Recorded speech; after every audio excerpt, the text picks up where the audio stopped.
Баршаңызға сәлем, сіздермен бірге Айзада. Бүгін жұмсақ және жұқа, хош иісті қамыры, нәзік кремімен өте дәмді, әрі әзірленуі оңай медовый тортын дайындауға кеңес беремін. Сондықтан видеоны соңына дейін қарап, каналыма тіркеліп, менімен бірге әзірлеңіз.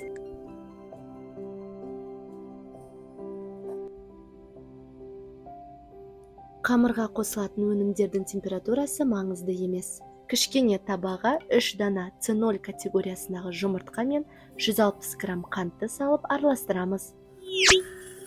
Каналымның өркендеуіне қолдауларыңыз өте маңызды. Сондықтан каналыма тіркеліп, лайк басып, келесі жаңа видеоларымды өткізіп алмас үшін қоңырауша белгісін басып кетіңіздер. Табаны орта немесе орташыдан кішкене төмен отқа қоямыз. Үстінен 100 грамм сары май, 120 грамм балды қосып араластырамыз.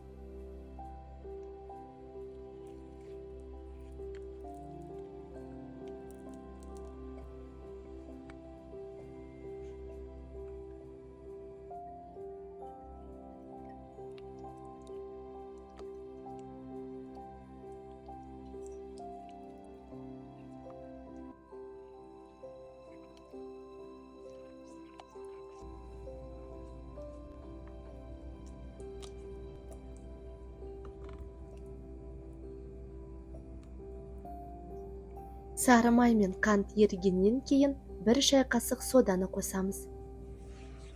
Сода балмен араласып, бүкіл масса белсенді түрде көбіктене бастайды.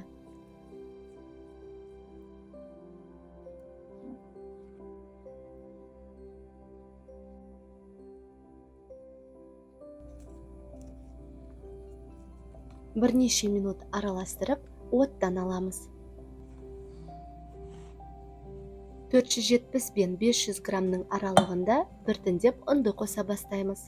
Ең басында лопаткамен араластырып, соңына қарай қолмен араластырамыз. Ұн міндетті түрде алдын ала електен өткізіліп алу қажет.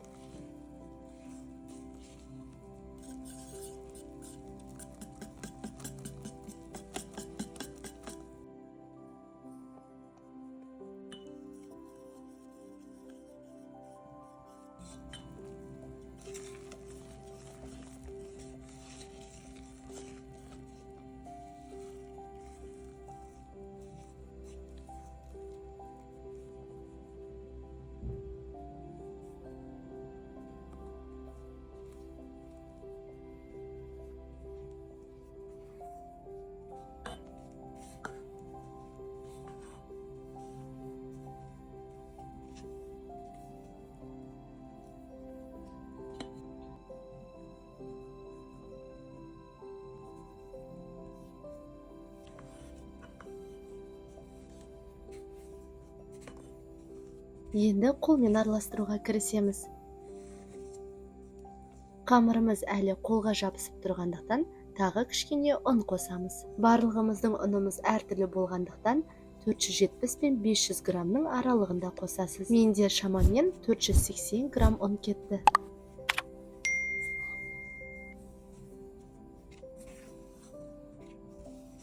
Үстелдің үстіне және қамырға кішкене ұн сеуіп, қолмен илей бастаймыз.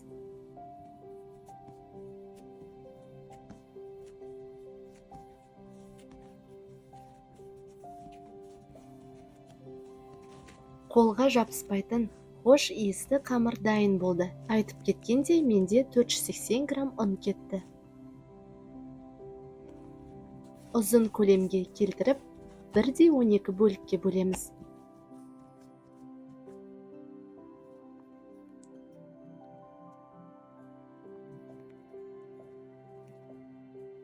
Менің қамырым 1000 грамм болды.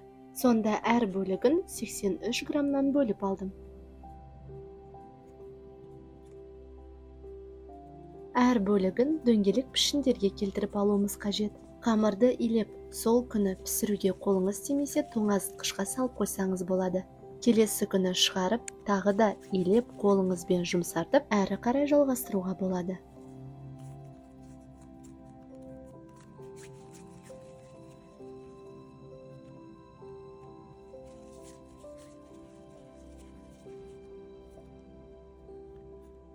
бетін пленкамен пакетпен жауып қоямыз. Әр бөлікті пергамент қағазында илейміз. Қағазға және қамырға кішкене ұн сеуіп, илеуге кірісеміз.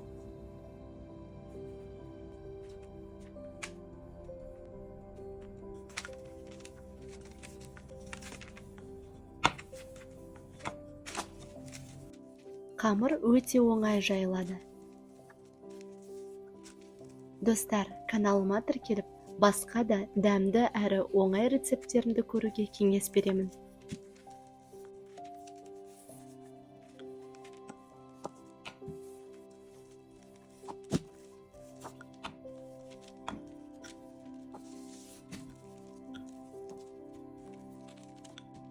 Қамырды жұп-жұқа етіп жайып аламыз. Осылай қамырды кольцомен өлшеп алдым. Сіздер табанын қақпағымен, тәрелкемен өлшесеңіздер болады. Қамырдың диаметрі 21 см. Видеодағыдай әр қамырды шанышқымен тесіп шығамыз. Пісіретін табаға салып, 180 градуста қызып тұрған пешке 4-6 минут аралығында пісіреміз. Барлығымыздың пешіміз әртүрлі болғандықтан қарап тұрыңыздар. Келесі қамырларды дәл солай жайып шығамыз.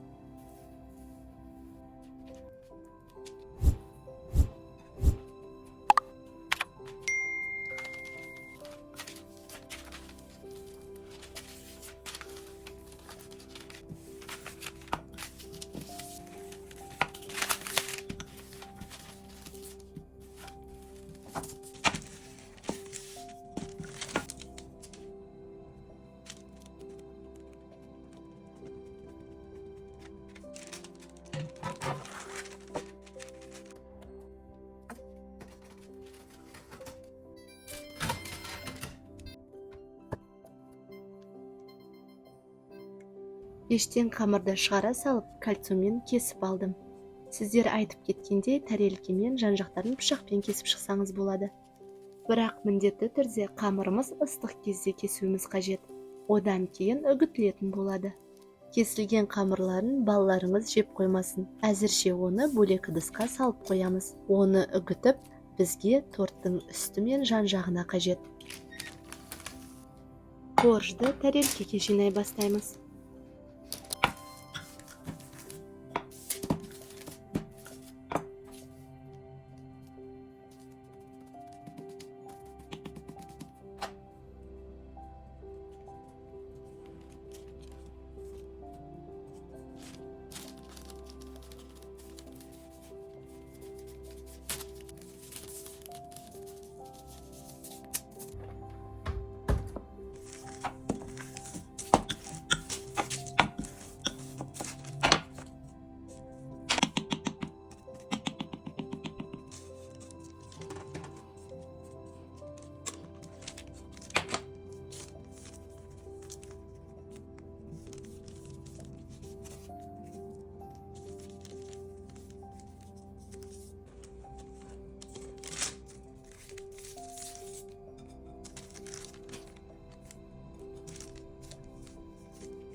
Торттың қамыры дайын болғаннан кейін креміне кірісеміз.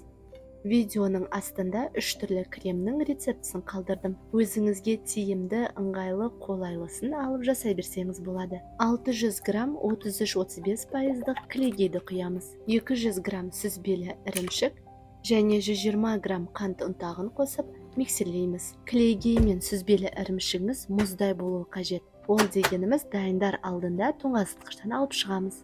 Ал менің есімнен шығып, клейгей үстелдің үстінде қалып кетіпті. Сонда кремім менің кішкене сұйықтау болып шықты.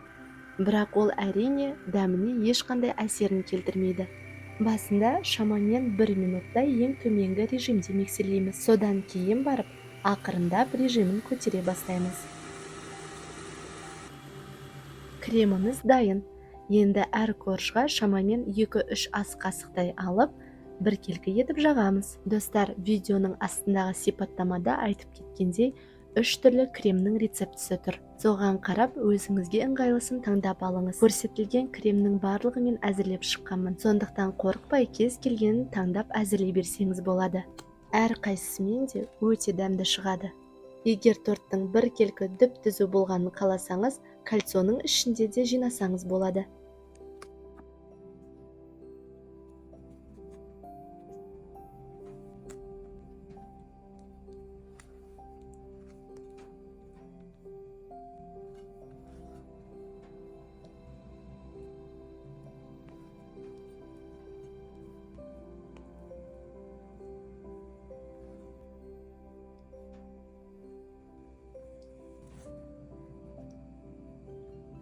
Ең соңғы корждың үстінде, торттың жан-жақтарында креммен жағып шығамыз. Сондықтан міндетті түрде кішкене крем қалдырып қоюды ұмытып кетпеңіз.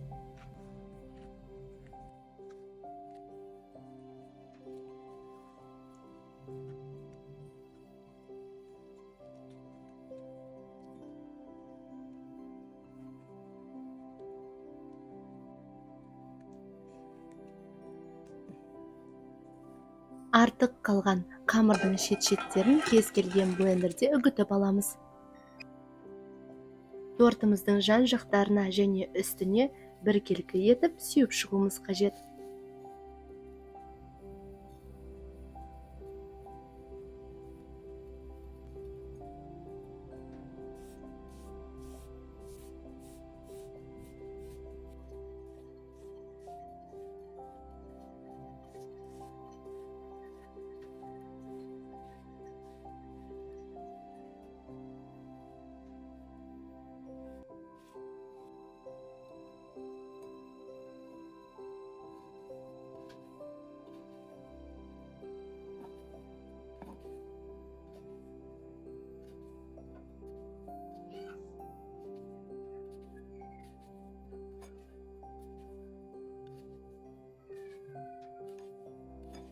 Міне біздің жұмсақ, хош иісті, әрі өте дәмді медовый тортымыз дайын болды. Расымен айтқанда қиын ештеңкесі жоқ. Сіз ойлағандай дайындалуы қиын торт емес.